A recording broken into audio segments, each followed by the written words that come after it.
Hello, this is Student Cooking Guide, and today we're going to be making a Roman classic, carbonara. To make this simple dish you'll need some basic ingredients which are shown on screen.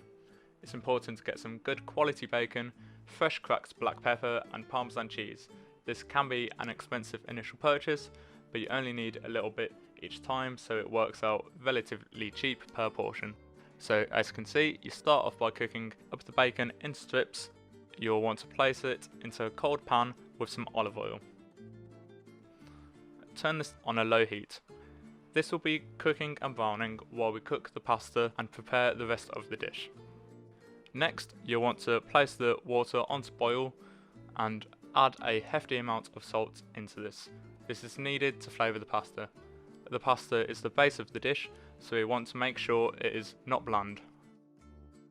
Once the water starts boiling, you'll want to place the pasta in, ensuring it's fully submerged, and then we shall move on to preparing the rest of the ingredients.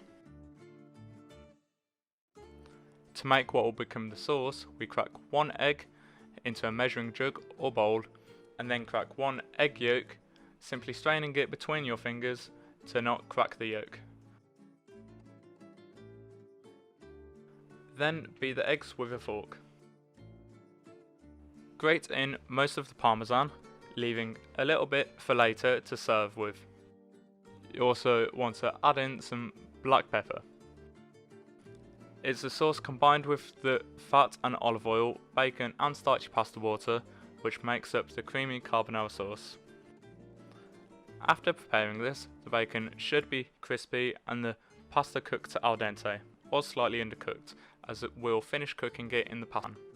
So take the pan off the heat as we don't want the egg mixture to curdle, and then add the pasta directly into the pan. You don't need to worry about straining it, as we need the water of the pasta to create a successful emulsion with the oil from the pan. After, pour in the sauce mixture and stir quickly and thoroughly.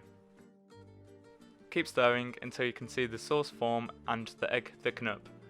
This action cooks the eggs gently and melts the Parmesan, emulsifying the fats from the pan into the sauce, creating a thick and creamy sauce.